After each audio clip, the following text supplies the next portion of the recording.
Hello friends, आज हम पढ़ने जा रहे हैं किस तरह से प्रोटीन में पेप्टाइड बॉन्ड मतलब पेप्टाइड लिंकेज बनती है, क्या होती है पेप्टाइड लिंकेज, किसे पेप्टाइड लिंकेज कहते हैं और फिर इस पेप्टाइड लिंकेज के बनने के बाद किस तरह से पॉलीपेप्टाइड बनता है।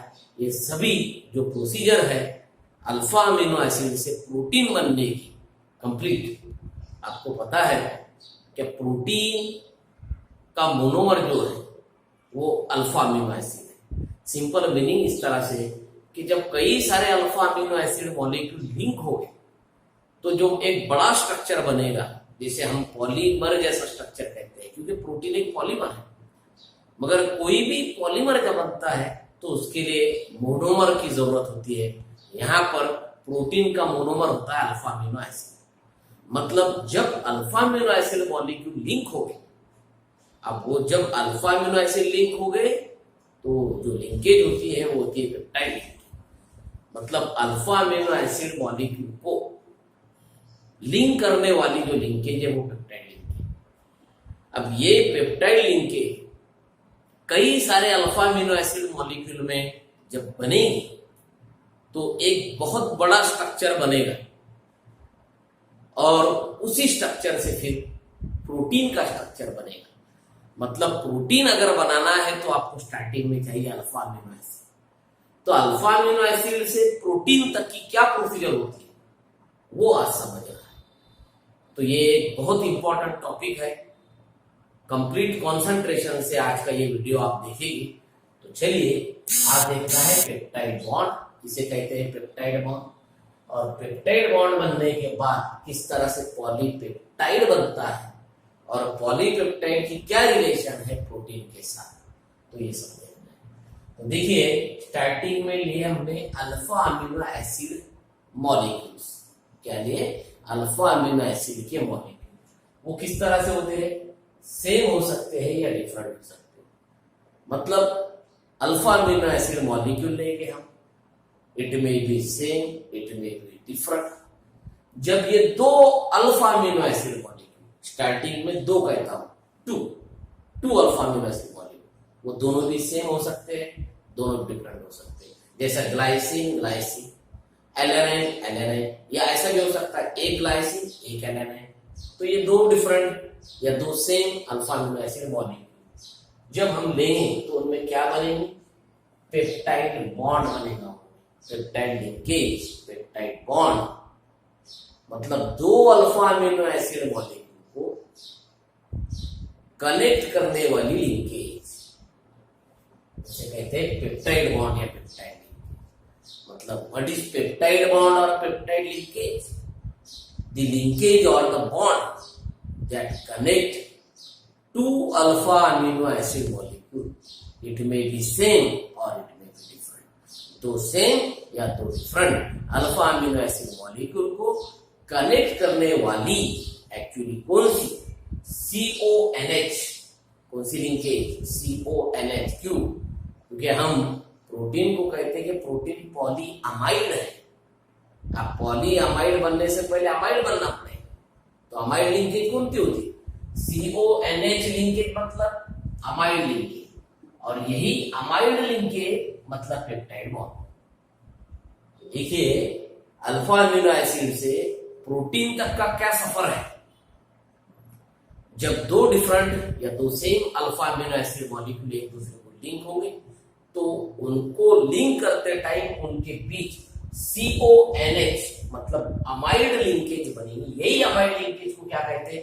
पेप्टाइड लिंकेज या पेप्टाइड बॉन्ड। तो पेप्टाइड बॉन्ड बन गया। पेप्टाइड बॉन्ड मतलब CONH बॉन्ड मतलब पेप्टाइड बॉन्ड, जो दो डिफरेंट या दो same alpha amino acid molecule को कनेक्ट करता है। तो दो मॉलिक्यूल से ये लिंकेज बनेगी, दो डिफरेंट या दो सेम मॉलिक्यूल कनेक्ट होंगे तो अमाइड लिंकेज बनने के बाद, पेप्टाइड लिंकेज बनने के बाद जो मॉलिक्यूल बनेगा उसे कहेंगे डाइपेप्टाइड। क्या कहेंगे? डाइपेप्टाइड। अब डाई का मतलब टू, मतलब दो अल्फा अमीनो एसिड मॉलिक्यूल से बनने वाला स्ट्रक्चर। कितने अल्फा अमीनो एसिड से? दो। वो दो सेम हो सकते हैं, वो दो डिफरेंट हो सकते हैं। तो डाइपेप्टाइड का मीनिंग है the molecule that contain 2 alpha amino acid molecules. जिस मॉलिक्यूल में कितने अल्फा अमीनो एसिड होते हैं? 2 अल्फा अमीनो एसिड मॉलिक्यूल होते हैं, एंड कंटेन CONH लिंकेज। तो इस तरह से बनने वाला डाइपेप्टाइड, या डेफिनेशन हम इस तरह से दे सकते हैं, the molecule that obtain by the combination of, देखिए साथ ही simple definition, the molecule that obtain, जो मॉलिक्यूल मिलता है, by the combination of 2 different और same alpha amino acid molecule, they contain CONH linkage, amide linkage, that is called dipeptide। सबसे पहले peptide bond या पेप्टाइड लिंकेज क्या है? The linkage or the bond that connect two same or different alpha amino acid molecule, that CONH linkage called amide linkage or peptide linkage or peptide bond। ये भी पहले definition. अब dipeptide कितने alpha amino acid से बनेगा? 2 alpha amino acid से बनेगा। 2 same हो सकते हैं, डिफरेंट हो सकते हैं अल्फा अमीनो एसिड मॉलिक्यूल। उनमें क्या बनेगी? CONH लिंकेज, मतलब पेप्टाइड। तो जब 2 अल्फा अमीनो एसिड लिंक हो गए एक दूसरे, 2 अल्फा अमीनो एसिड लिंक हो गए और उनमें CONH मतलब पेप्टाइड लिंकेज बनेगी, तो उस तरह का मॉलिक्यूल मतलब डाइपेप्टाइड। तो dipeptide the molecule obtained by the combination of 2 same or 2 different alpha amino acid molecule, they link through the peptide linkage, CONH linkage, that is called dipeptide। हम example में देखने वाले हैं, मगर उससे पहले किस तरह से अल्फा अमीनो एसिड प्रोटीन तक जाता है, ये उसका जो एक सफर है वो हमको यहाँ समझना है। तो अब बन गया है समझो अल्फा अमीनो एसिड से डाइपेप्टाइड। 2 मॉलिक्यूल डिफरेंट या सेम अल्फा अमीनो एसिड के कनेक्ट हो गए डाइपेप्टाइड, 3 कनेक्ट हो गए ट्राइपेप्टाइड, 4 कनेक्ट हो गए टेट्रापेप्टाइड, 5 कनेक्ट हो गए पेंटापेप्टाइड, 6 कनेक्ट हो गए हेक्सापेप्टाइड, 7 कनेक्ट हो गए हेप्टापेप्टाइड। मतलब अब ये डाइपेप्टाइड से ट्राइपेप्टाइड, ट्राइपेप्टाइड, टेट्रापेप्टाइड, पेंटापेप्टाइड, हेक्सापेप्टाइड, अब वो जो चेन है वो बढ़ते हैं, उसमें कई alpha amino acid molecule link होती है। मतलब सबसे पहले डाइपेप्टाइड बनता है। अब डाइपेप्टाइड में फिर से वो alpha amino acid molecule add होते जाएंगे, एक ऐड और होगा तो ट्राइपेप्टाइड, और ऐड होगा टेट्रापेप्टाइड, पेंटापेप्टाइड, हेक्सापेप्टाइड, हेप्टापेप्टाइड। अब वो चेन इतनी बड़ी होती जाएगी कि जिसमें 10 या 10 से ज्यादा अल्फा अमीनो एसिड मॉलिक्यूल, कितने से ज्यादा? 10 या 10 से ज्यादा अल्फा अमीनो एसिड मॉलिक्यूल। तो अब ये जो चेन है इसे कहा जाएगा पॉलीपेप्टाइड। अब पॉली का मीनिंग मेनी, कम से कम कितना? 10 या 10 से ज्यादा। कौन? अल्फा अमीनो एसिड मॉलिक्यूल जब एक दूसरे को लिंक हो गए और उसमें मेनी CONH पेप्टाइड लिंकेज होगी, इस तरह का स्ट्रक्चर पॉलीपेप्टाइड। तो पहले अल्फा अमीनो एसिड से डाइपेप्टाइड बनेगा, 2 मॉलिक्यूल के बीच डाइपेप्टाइड। अब 2 से 3 हो गए, 4 हो गए, 5 हो गए, 6 हो गए, 7 हो गए, 8 हो गए, 9 हो गए, 10 हो गए।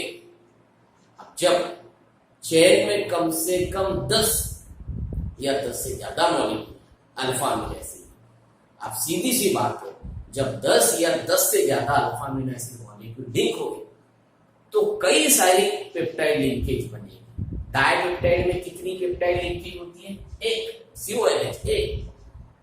मगर ट्राइपेप्टाइड हो जाएंगे तो 2, टेट्रापेप्टाइड में 3। अब वो ऐसा जब 10 मॉलिक्यूल हो जाएंगे या 10 से ज्यादा हो जाएंगे तो उसमें कई सारी CONH लिंकेज है। मतलब पॉलीपेप्टाइड में कम से कम 10 अल्फा अमीनो एसिड मॉलिक्यूल होते हैं और उसमें कई CONH मतलब पेप्टाइड लिंकेज होती है। मतलब द मॉलिक्यूल दैट कंटेन, अब 10 को हम मेनी भी कह सकते हैं, the molecule that contain many alpha amino acid molecule, कम से कम 10 alpha amino acid molecule link through CONH linkage, polyamide linkage और पेप्टाइड लिंकेज, वो लिंक होगा। पेप्टाइड लिंकेज से, अमाइड लिंकेज से, they contain many peptide linkage. आप अपनी आसान भाषा में डेफिनेशन बना सकते हैं। देखिए समझ लो, पॉली मेनी पेप्टाइड, जिसमें कई पेप्टाइड लिंकेज है, तो हम क्या कहते हैं, क्या जिस मॉलिक्यूल में कई alpha amino acid molecule link है पेप्टाइड लिंकेज से, CONH लिंकेज से कम वो 10 होंगे, 10 होंगे। इस तरह का जो बड़ा स्ट्रक्चर बनेगा, अब पॉली में मिनी मॉलिक्यूल स्ट्रक्चर भी बड़ा होगा, जिसका मॉलिक्यूलर वेट भी कई ज्यादा होगा, तो इस तरह का स्ट्रक्चर पॉलीपेप्टाइड। फिर से आते हैं डेफिनेशन पे। सबसे पहली डेफिनेशन आज हमने देखी पेप्टाइड बॉन्ड या peptide linkage. What is peptide bond और पेप्टाइड लिंकेज? द बॉन्ड और the linkage that form in between two different or same alpha amino acid molecule, that CONH linkage or CONH bond called peptide bond or peptide linkage. फिर बात, what is dipeptide? The molecule that obtained by the combination of कितने की combination? By the combination of two same or different alpha amino acid molecule linked to CONH, that is peptide. Then dipeptide converted to tripeptide, tetrapeptide, pentapeptide, and if the molecule is more than 10, called as polypeptide. So polypeptide, the molecule that contain many molecules of alpha amino acid that may be same or different and contain many CONH linkage peptide linkage, that is called polypeptide. So polypeptide chains are formed. अब यहाँ को polypeptide का एक बड़ा structure तो उसे कहेंगे polypeptide chain. अब इसी पॉलीपेप्टाइड चेन की जब डिफरेंट अरेंजमेंट होगी, मतलब कई सारे पॉलीपेप्टाइड चेन बनेंगे, बहुत पॉलीपेप्टाइड चेन बनेंगे। अब जब ये पॉलीपेप्टाइड चेन की आप डिफरेंट अरेंजमेंट करेंगे, अब वो 2 डायमेंशनल हो सकती है, 3 डायमेंशनल हो सकती है, तो जिस तरह से आप 2 डायमेंशनल 3 डायमेंशनल अरेंजमेंट होगी पॉलीपेप्टाइड की, तब बनेगा प्रोटीन का स्ट्रक्चर। मतलब प्रोटीन का स्ट्रक्चर बनने के लिए, प्रोटीन बनने के लिए पॉलीपेप्टाइड चेन का क्या होना चाहिए? Different arrangement. मतलब यहाँ लिखिए कि पॉलीपेप्टाइड बनने के बाद क्या होगा? Different arrangement of polypeptide chain. ये पॉलीपेप्टाइड से पॉलीपेप्टाइड चेन जो बनती है, तो पॉलीपेप्टाइड चेन की आप जब आप अलग अलग अरेंजमेंट जब करोगे, तो वो फिर वो 3 डायमेंशनल हो सकती है, 2 डायमेंशनल हो सकती है। तो किसका स्ट्रक्चर बनता है? प्रोटीन का स्ट्रक्चर बनता है। तो ये जो टॉपिक है पॉलीपेप्टाइड चेन से प्रोटीन का स्ट्रक्चर बनने वाला, तो ये एक्चुअली 4 लेवल है, 4 डिफरेंट लेवल। 4 डिफरेंट लेवल से आप अगर जाएंगे तब पॉलीपेप्टाइड से प्रोटीन का स्ट्रक्चर बनेगा। तो ये हमारा सेपरेट टॉपिक है, स्ट्रक्चर ऑफ प्रोटीन। हम कौन सा टॉपिक देखेंगे? Separate topic, structure of protein. Protein का स्ट्रक्चर किस तरह से? तो एक्चुअली प्रोटीन का स्ट्रक्चर बनने की प्रोसीजर यही। जब हम प्रोटीन का स्ट्रक्चर देखेंगे तो किस तरह से अल्फा अमीनो एसिड से डाइपेप्टाइड, डाइपेप्टाइड से पॉलीपेप्टाइड, पॉलीपेप्टाइड की कैसी अरेंजमेंट होती, और किस तरह से फिर उसका 2 डायमेंशनल 3 डायमेंशनल स्ट्रक्चर बनता। तो स्ट्रक्चर ऑफ प्रोटीन में ये हम टॉपिक देखने वाले हैं। मगर यहाँ आज याद रखना है कि अल्फा अमीनो एसिड से डाइपेप्टाइड बनेगा, डाइपेप्टाइड से पेप्टाइड चेन बनेगा, और पेप्टाइड चेन से बनेगा प्रोटीन का स्ट्रक्चर, जब पेप्टाइड चेन की डिफरेंट अरेंजमेंट होगी, 2 डायमेंशनल या 3 डायमेंशनल। तो 3 डेफिनेशन आज की बहुत इंपॉर्टेंट। सबसे पहले पेप्टाइड बॉन्ड, सेकंड नंबर पर डाइपेप्टाइड, और थर्ड नंबर पर पॉलीपेप्टाइड। तो तीनों भी डेफिनेशन अच्छी तरह से याद रखिए। अब इसके बाद में एक एग्जांपल देखेंगे किस तरह से डाइपेप्टाइड बनता है। डाइपेप्टाइड बनने का एग्जांपल हमको देखना। तो हम 2 different alpha amino acid molecule ले रहे हैं। एक का नाम है ग्लाइसिन, ग्लाइसिन आपको पता है, जिसमें R का नेचर H होता है, मतलब जिसका स्ट्रक्चर NH2 CH2 COOH, क्योंकि ये CS था, ये अल्फा कार्बन, ये CS था, मगर R का नेचर H है, तो CH क्या होगा? CH2। और ये NH2 कटेगा, NH2CH2COOH, ये होगा ग्लाइसिन। और एलानाइन क्या है? NH2, इस तरह से लिखा मैंने, बाय प्रोडक्ट निकालना है। NH2CH3, R का नेचर एलानाइन में CH3 होता है, लास्ट वीडियो में देखें। NH2CH3COOH, ये हो गए दो different alpha amino acid molecule. अब ये ग्लाइसिन और एलानाइन दो different alpha amino acid molecule से किस तरह से उनका डाइपेप्टाइड बनेगा, क्योंकि ये दो मॉलिक्यूल है, तो दो मॉलिक्यूल में क्या बनेगा? डाइपेप्टाइड। तीन होते तो ट्राइपेप्टाइड, चार होते तो टेट्रापेप्टाइड। मैंने लिखेंगे n नंबर, यहाँ पर n नंबर अगर लिखूं मैं, यहाँ पर जब मैं n नंबर लिखूंगा तो क्या हो जाएगा? पॉलीपेप्टाइड, क्योंकि मेनी मॉलिक्यूल है। अब ये दोनों मॉलिक्यूल से वाटर मॉलिक्यूल रिमूव होगा, उनको अगर कंबाइन होना है तो जिस तरह से ग्लाइसिन का ये OH और एलानाइन का ये H, OH यहाँ पर रिमूव होगा H2। अब H2 रिमूव होगा तो ये दो स्ट्रक्चर एक दूसरे को कनेक्ट हो जाएंगे, तो क्या बनेगा? NH2 CH2 C double bond O। अब ये कार्बन इस NH को अटैच होगा, आ गया NH। अब देखिए स्ट्रक्चर में क्या बन रहा है? CONH बनी है, CONH लिंकेज। तो यही क्या है? यही तो है डाई पेप्टाइड बॉन्ड या डाइपेप्टाइड लिंकेज। तो ये डाइपेप्टाइड लिंकेज बन गई, तो दो मॉलिक्यूल कनेक्ट हो। तो अब ये दो मॉलिक्यूल से एक सिंगल मॉलिक्यूल बना, तो ये क्या है? ये है डाइपेप्टाइड। दो मॉलिक्यूल कनेक्ट कर कर जिसमें CONH लिंकेज बनी। हमने डाइपेप्टाइड के एक्सप्रेशन में क्या कि द मॉलिक्यूल ऑब्टेन, ये मॉलिक्यूल किससे बना? By the combination of two same और two different alpha amino acid molecule, they link through CONH linkage. तो ये दो स्ट्रक्चर कौन से लिंकेज से लिंक है? एक दूसरे CONH मतलब पेप्टाइड लिंकेज। बनने वाला मॉलिक्यूल डाइपेप्टाइड। अब ये डाइपेप्टाइड किसका है? डाइपेप्टाइड ऑफ, इसका नाम क्या है? Dipeptide of glycyl alanine. अब यहाँ पे इसे ग्लाइसिल कहते हैं, ग्लाइसिल एलानाइन, ग्लाइसिन नहीं। ग्लाइसिन तो उसका नाम था, पर वो जब दोनों कनेक्ट हो गए तो अब नाम इस तरह से डाइपेप्टाइड ऑफ ग्लाइसिल, GLYCYL, ग्लाइसिल एलानाइन। तो ये होगा डाइपेप्टाइड। मतलब ये क्या था? ये प्रोसेस थी डाइपेप्टाइड फॉर्मेशन। इसकी प्रोसेस थी डाइपेप्टाइड फॉर्मेशन की प्रोसेस। अब डाइपेप्टाइड से पॉलीपेप्टाइड किस तरह से बनेगा? डाइपेप्टाइड से पॉलीपेप्टाइड।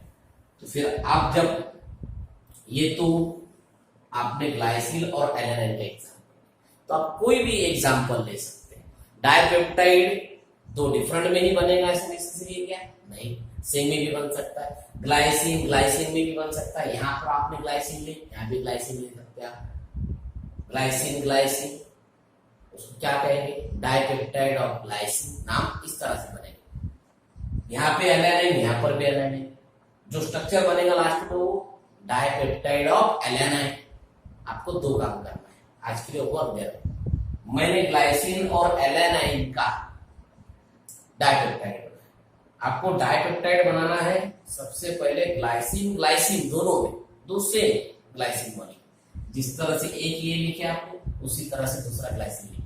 मतलब आपको एक होमवर्क दे रहा हूं, आपको डाइपेप्टाइड ऑफ 2 ग्लाइसिन मॉलिक्यूल बनाना है और उसके बाद में डाइपेप्टाइड ऑफ 2 एलानाइन मॉलिक्यूल बनाना है। मतलब मैं दोनों भी आपको दो सेम अल्फा अमीनो एसिड के डाइपेप्टाइड बनाने के लिए कह रहा हूं। सबसे पहले डाइपेप्टाइड ऑफ ग्लाइसिन, उसमें क्या करेंगे आप? दोनों भी ग्लाइसिन मॉलिक्यूल लेंगे एक, और दूसरे टाइम दूसरा होमवर्क दोनों भी एलानाइन मॉलिक्यूल, यहाँ भी एलानाइन यहाँ भी एलानाइन, और नीचे देखना कि कौन सा स्ट्रक्चर बनता है। दो ग्लाइसिन से बनेगा, नाम देंगे आप उसको डाइपेप्टाइड ऑफ ग्लाइसिन। दो एलानाइन से बनेगा डाइपेप्टाइड ऑफ एलानाइन। तो डाइपेप्टाइड की तरह से पॉलीपेप्टाइड किस तरह से बनेगा? मतलब आप देखेंगे पॉलीपेप्टाइड फॉर्मेशन, इस तरह से डाइपेप्टाइड बन रहा है, उसी तरह से पॉलीपेप्टाइड कैसा बनेगा? तो पॉलीपेप्टाइड बनने के लिए कितने अल्फा अमीनो एसिड मॉलिक्यूल की जरूरत है? पॉली मेनी मतलब n। तो यहाँ पे लेंगे हम n number of NH2 CHR, क्योंकि हम जनरल स्ट्रक्चर ले रहे हैं, वो कोई भी हो सकता है, COOH, NH2CHR COOH। जब n number of alpha amino acid molecule आप लेंगे तो ये n number of alpha amino acid molecule connect होंगे, तो आपको पता है यहां पर क्या होगा, ये जो NH2 है इसका हाइड्रोजन रिमूव होगा इधर के मॉलिक्यूल से, क्योंकि हर NH2 का, अब ये जिस तरह से ये दो ही मॉलिक्यूल थे इसलिए इसमें NH2COOH एसिड लिख रहा है, मगर ये जब मेनी मॉलिक्यूल होंगे तो इस मॉलिक्यूल के n नंबर ऑफ मॉलिक्यूल लिखने के, इसमें इसका मीनिंग क्या है कि इसके सामने भी मॉलिक्यूल है, इसके पीछे भी मॉलिक्यूल है, तो क्या होगा यहाँ पे सिर्फ बचेगा NH। अब ये NH आगे लिंक होगा इधर, क्योंकि इधर कौन होगा, इधर होगा C डबल बॉन्ड हो इधर के मॉलिक्यूल, फिर बाद में CHR, इधर क्या होगा C डबल बॉन्ड को ये OH की कौन सी प्रोसीजर में रिमूव होगा, H2 फॉर्म होने की, मतलब यहाँ क्या रिमूव होने वाले, n नंबर ऑफ H2, तो यहाँ पे क्या बचा, इस तरह से ये लिंकेज करती है। अब यहाँ पर ये जो C डबल बॉन्ड है, ये जो बॉन्ड है ये अगले मॉलिक्यूल के NH को लिंक होगा, मतलब यहाँ क्या है NH। अब ये जो NH है ये आगे फिर से किससे लिंक है, इस तरह के CHR C डबल बॉन्ड हो C, मतलब यहाँ पे आप लिख सकते हैं CHR आगे C डबल बॉन्ड O, ये आगे लिंक है, तो ये जो CONH लिंकेज बन रही है ये CONH लिंकेज, तो ये क्या है पेप्टाइड लिंकेज। तो इस तरह के कितने CONH लिंकेज बने, यहाँ भी ये है C डबल बॉन्ड आगे NH को अटैच है, तो आपको समझ में आ रहा है किस तरह से पॉलीपेप्टाइड बन रहा है। n number of alpha amino acid molecule लेंगे तो ये n number of alpha amino acid molecule same हो सकते हैं, डिफरेंट हो सकते हैं, वो एक दूसरे को कनेक्ट हो गए तो उनके बीच से क्या निकलेगा H2O निकलने के बाद उसमें इस तरह से CONH लिंकेज बन जाएंगे। फिर अब ये जो चेन है ये बड़ी चेन है, ये कहीं रुकने वाली है क्या, नहीं, ये NH जो है अगले C डबल बॉन्ड को कनेक्ट है, ये C डबल बॉन्ड जो है अगले NH को कनेक्ट है, तो इस तरह से इस चेन को हम बाय N लिख सकते हैं, यहाँ पे बाय N मतलब जिसमें कई यूनिट है इस तरह की, बाय N मतलब कई यूनिट है, तो मेनी पेप्टाइड लिंकेज है, तो इसीलिए ये क्या होगा, ये होगा पॉलीपेप्टाइड, ये क्या बन गया पॉलीपेप्टाइड। तो इस तरह से अल्फा अमीनो एसिड से पॉलीपेप्टाइड बनता है। अब इस पॉलीपेप्टाइड चेन की एक बात जो है आपको याद रखना है, मैं यहां पर लिखता हूं पॉलीपेप्टाइड चेन, ये जो पॉलीपेप्टाइड चेन है ये NH CHR C double bond O फिर से NH, आप दो भी लिख सकते हैं, आप यहां पर भी रुक सकते हैं या उसको और भी बड़ी रख सकते हैं। NH के आगे फिर से क्या है NH, ये आगा C डबल बॉन्ड हो NH, फिर NH के आगे फिर से क्या होगा CHR फिर C डबल बॉन्ड हो, इस तरह की बड़ी चेन है, ये पॉलीपेप्टाइड चेन है।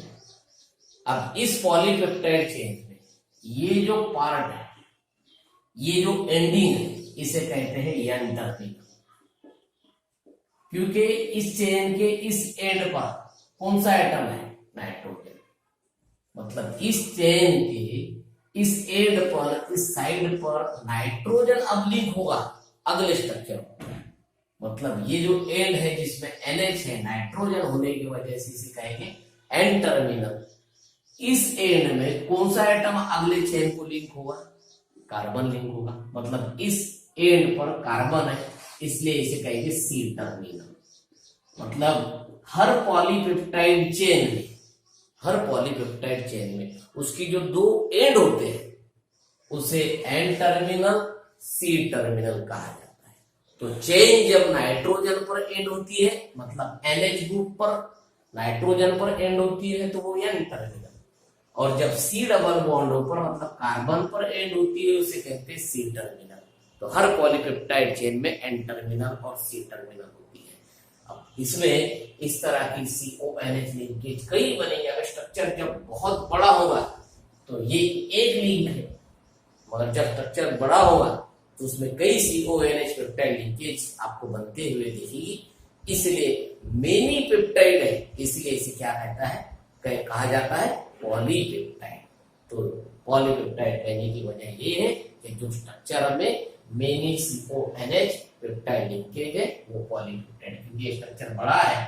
बाय N लिखने का मतलब इस तरह के कई यूनिट इस स्ट्रक्चर में आ रहे हैं, इसलिए पॉलीपेप्टाइड है। तो पॉलीपेप्टाइड चेन में 2 एंड होते हैं, याद रखना, N टर्मिनल C टर्मिनल। आज का दिया हुआ होमवर्क, आपको डाइपेप्टाइड बनाना है ग्लाइसिन का और एलानाइन का, और वो होमवर्क मुझे याद से भेजना है।